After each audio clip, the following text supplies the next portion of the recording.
Hello दोस्तों। तो दोस्तों आप सभी का जो है maths by Abhinav Sahu channel पर स्वागत है। तो भाई देखिए हमने जो है प्रश्नावली जो है कक्षा 10 का चैप्टर 8 चालू किया था, जिसमें हमने प्रश्नावली 8.1 के 8 तक क्वेश्चन करा चुके हैं, जिसका जो है वीडियो का प्लेलिस्ट हमारे चैनल पर मिल जाएगा। चैनल को सब्सक्राइब कर लीजिए, वहां से आप जाकर पा सकते हैं, उसको देख सकते हैं, ठीक है ना। आज देखिए सवाल 8 तक हो चुका है, सवाल 9 से हम आज चालू करेंगे और आज इस प्रश्नावली को हम आखिरकार खत्म कर देंगे, ठीक है। तो चालू करते हैं, वीडियो को ध्यान से देखिए। सवाल नंबर 9 दिया है, त्रिभुज एबीसी में जिसका कोण भी समकोण है, ठीक है। देखिए हमने एक ट्रायंगल बनाया है, यहाँ पर ट्रायंगल आप लोग को दिख रहा होगा। कहा है कोण भी समकोण है, तो यहाँ पर हम लिख लेते हैं बी, ये समकोण है। समकोण मतलब 90 अंश है, और इसको हम मान लेते हैं ए बी और सी, ये हो गया ए बी सी। त्रिभुज ए बी सी में जिसका कोण भी समकोण है, ठीक है। यदि tan ए बराबर 1/√3 तो निम्नलिखित का मान ज्ञात कीजिए। अच्छा देखिए दिया क्या है, दिया है हमारा tan ए बराबर 1/√3, यही दिया है ना भाई। देखिए 1/√3 का मतलब क्या है। tan ए का फॉर्मूला क्या होता है, tan ए का फॉर्मूला होता है लंब बटा आधार। क्या होता है बोलिए, लंब बटा आधार। क्या होता है, लंब बटा आधार होता है, यही फार्मूला होता है। अब कंपेयर करिए, जब आप कंपेयर करेंगे तो आपको लंब का मान कितना मिलेगा, 1 मिलेगा, और आधार का मान कितना मिलेगा, √3 मिलेगा, ठीक है।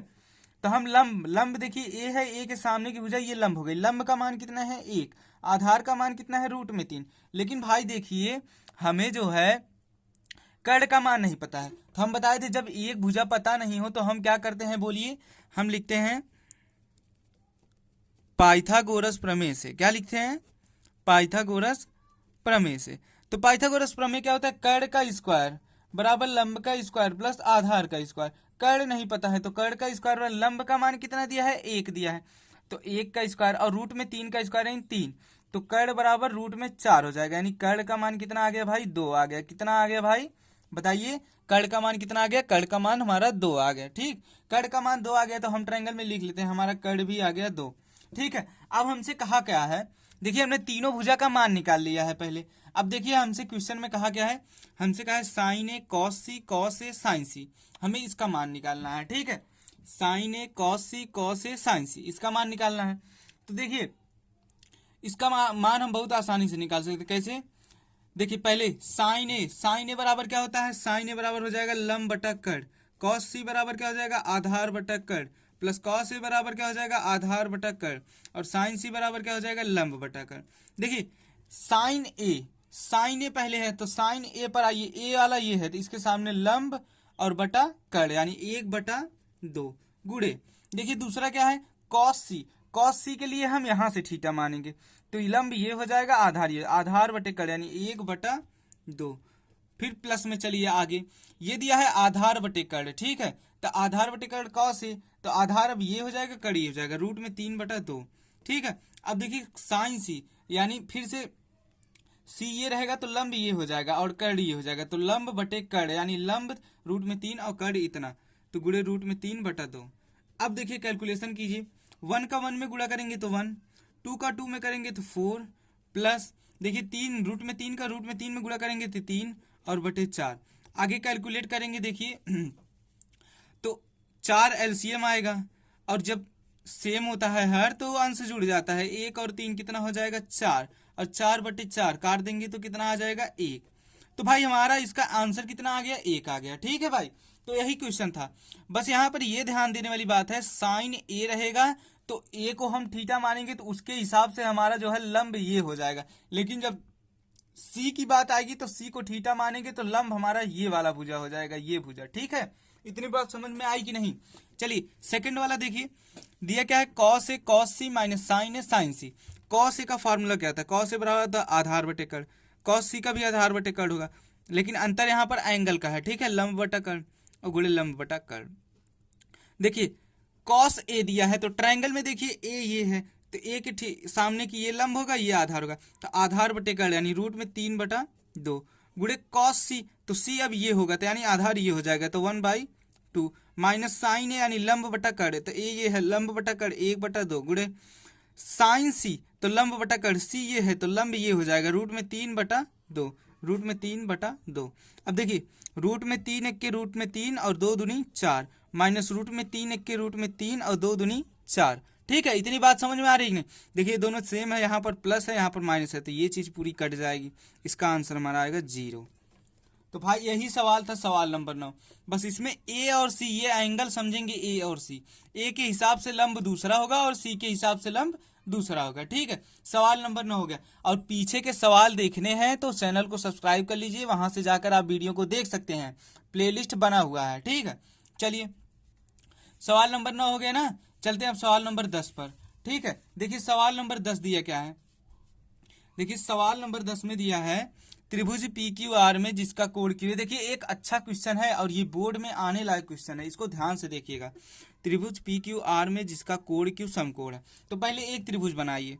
चलिए देखिए यहाँ पर हम एक त्रिभुज बना रहे हैं। ठीक है, त्रिभुज बना रहे हैं। देखिए त्रिभुज पी क्यू आर, देखिए क्यू कोण समकोण है तो क्यू को समकोण बनाइए। ठीक है, और इसको मान लीजिए पी क्यू आर। ठीक है, यही हमारा क्या हो गया, एक ट्रायंगल हो गया। ठीक है, क्यू कोण समकोण बताया था। ठीक, आगे देखिए दिया क्या है, P R plus Q are बराबर 25 सेंटीमीटर, पी क्यू बराबर 5 सेंटीमीटर। पी क्यू बराबर कितना है, 5 सेंटीमीटर है। ठीक है, इतनी बात समझ में। अब देखिए अब ये इक्वेशन दिया क्या है, पी आर धन क्यू आर बराबर 25। क्या दिया है, क्यू आर बराबर 25 दिया है। ठीक है, पी आर धन क्यू आर बराबर 25। अच्छा इसको कैसे सॉल्व करोगे, तो यहां पर मान लो। ठीक है, माना, लिख लो, माना पी आर बराबर यक्स। क्या मान लिया, पी आर बराबर यक्स। अगर पी आर बराबर यक्स हो जाएगा तो देखिए यक्स इस समीकरण में रख दें, यक्स प्लस क्यू आर बराबर 25 हो जाएगा। यानी क्यू आर का मान कितना आएगा, 25 माइनस यक्स आ जाएगा। ठीक है, 25 माइनस यक्स आ जाएगा। देखिए पी आर कितना आया, यक्स, तो क्यू आर कितना आ गया हमारा, 25 माइनस यक्स। अब क्या करेंगे, अब सिंपल सा हम क्या करेंगे, अभी देखिए अब इसमें हम कर क्या सकते हैं, हम इसमें ये करेंगे कि हमें ये एक्स एक्स नहीं पता है, तो अब हम करेंगे क्या, पाइथागोरस प्रमेय लगाएंगे। क्या लगाएंगे भाई, बोलिए ध्यान से, पाइथागोरस प्रमेय लगाएंगे। तो लिखिए पाइथागोरस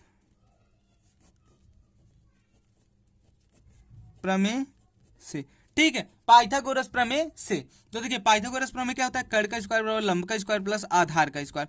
कर्ण का मान कितना है, यक्स, तो यक्स का स्क्वायर, लंब कितना है 25 माइनस एक्स, 25 माइनस एक्स का होल स्क्वायर प्लस आधार 5 का स्क्वायर यानी 25 आ गया, यक्स का स्क्वायर। अच्छा 25, ये देखिए ए माइनस बी का सूत्र, ए माइनस बी का होल स्क्वायर बन गया।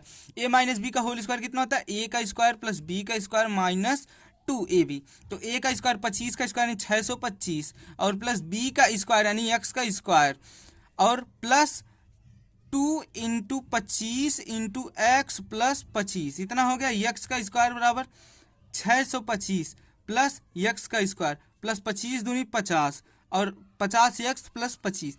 देखिए यक्स का स्क्वायर यक्स के स्क्वायर से कट गया, इक्वल के इधर जब साइन सेम हो तो कट जाता है।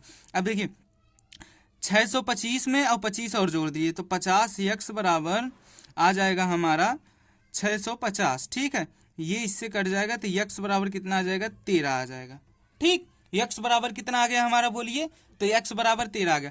अच्छा अगर यक्स का मान 13 है तो ये कितना हो जाएगा, तो 25 माइनस 13 यानी कि ये 12 आ जाएगा। ठीक है, ये 12 आ गया, ये 13 आ गया, ये 5 था, यानी हमें तीनों भुजा का मान पता चल गया।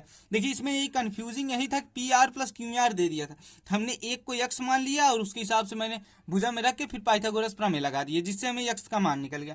ठीक है, अब हमें सबका मान निकल गया। अब हमसे कहा क्या है, तो पहला क्वेश्चन कहा है, देखिए पहला कहा है हमसे साइन पी बराबर बताइए। अच्छा बताइए साइन पी बराबर क्या होगा, साइन पी बराबर होगा लंब यानी यल बटा कर्ण, लंब बटा कर्ण। लंब कितना है, देखिए 12 है और कर्ण कितना है 13, तो यानी 12/13, यही हमारा क्या हो जाएगा, आंसर हो जाएगा।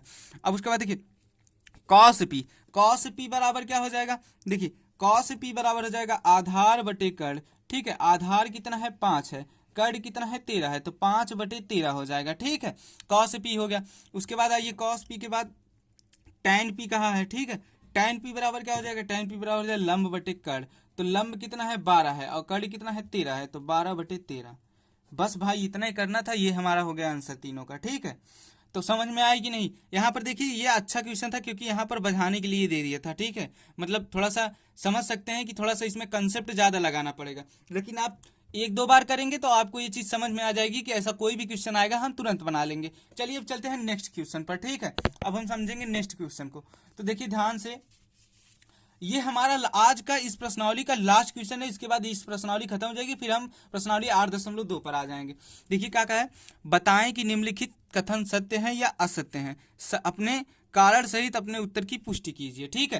कारण सहित अपने उत्तर की पुष्टि करना है। देखिए पहला क्या दिया है, tan a का मान सदैव 1 से कम होता है। tan a का मान सदैव बोल दिया यानी हमेशा 1 से कम होगा, लेकिन ये बात गलत है। अगर a की जगह पर हम 45 डिग्री रख देते हैं, tan 45 डिग्री, तो tan 45 डिग्री का मान कितना आता है, 1 आता है, ठीक है। अगर हम a की जगह पर 60 रख दें तो tan 60 का मान कितना आएगा, रूट में 3 आएगा। और रूट में 3 भाई इसका वैल्यू 1 से बड़ी होती है। क्या होती है, 1 से बड़ी होती है। और ये भी 1 से बड़ा दिख रहा है, लेकिन इसने कह दिया सदैव 1 से छोटा होता है। इसका मतलब भाई ये चीज क्या कह दिया, ये पहला कथन असत्य बोल दिया। ऐसा नहीं है, इसका मान 1 से बड़ा भी हो सकता है, 1 के बराबर भी हो सकता है, ठीक है भाई। चलिए आगे चलते हैं। देखिए कोण ए के किसी भी मान के लिए सेक ए बराबर 12/5, ये बात भाई सही है, ऐसा हो सकता है, ठीक है। क्यों हो सकता है, एक ट्रिपलेट होता है। ट्रिपलेट क्या होता है, 5 12 13, 5 12 13 का होता है, ठीक है। ठीक है भाई, ट्रिपलेट क्या होता है, 5 12 13 का होता है। तो ये ट्रिपलेट होता है। तो इसमें देखिए ये हमारा कर्ण हो जाएगा, ये हमारा अगर आधार यानी ए हो जाए तो सेक ए बराबर होता है कर्ण बटा आधार, आधार इसको अगर मान लें, और ये लंब, तो सेक ए बराबर होता है 12/5, यानी 12/5 है ना। तो ये हो सकता है, ठीक है। ये बात सही है, ये सत्य है। क्या है, ये सत्य है, ये वाला कथन, ठीक है। तीसरे पर आइए, कॉस ए कोण ए के कोसेकेंट के लिए प्रयुक्त एक संक्षिप्त रूप है। भाई ये चीज तो असत्य है, ठीक है, ये चीज असत्य है, आप सबको समझ में आ रहा है। कॉस ए कोण ए के कोसेकेंट के लिए प्रयुक्त एक संक्षिप्त रूप है, ऐसा नहीं हो सकता भाई। कोण ए कोसेकेंट के लिए नहीं, बल्कि यहाँ पर कौशिक आ गया है, तो कौशिक के लिए थोड़ी ना होगा कोण ए का मान, यहाँ पर कॉस के लिए है, ठीक है। आगे चलिए, कॉट ए कॉट और ए का गुणनफल होता है, ये बात भी आई गलत है। यहाँ पर ए का मतलब होता है एंगल, ना कि कॉट ए का ए में गुणा होता है। यहाँ पर ए क्या है, यहाँ पर एंगल है, कोण है ना, तो इसका गुणा नहीं हो सकता। ये भी बात क्या है, हमारा असत्य है भाई। नेक्स्ट देखिए, किसी भी कोण थीटा के लिए साइन थीटा बराबर 4/3, ऐसा संभव नहीं हो सकता भाई, 4/3 नहीं हो सकता, क्योंकि देखिए ट्रिपलेट हमारा होता है 3 4 5 का होता है। 5 ये हमारा कर्ण है और ये हमारा लंब है, तो ये हो जाएगा लंब बटे कर्ण, यानी 4/5 हो सकता है, मगर 4/3 नहीं हो सकता। ये भी बात हमारी क्या है, असत्य है, ठीक है भाई। समझ में आया पूरा नहीं की कंसेप्ट। तो ये लास्ट सवाल था आज का, जिसमें एक ही कथन दूसरा वाला सत्य है और सब असत्य है। बस यहाँ से हमारा ये वाला प्रश्नावली खत्म हो जाता है। अब नेक्स्ट आपसे हम मिलेंगे क्या, प्रश्नावली 8.2 लेकर के। थैंक यू, धन्यवाद।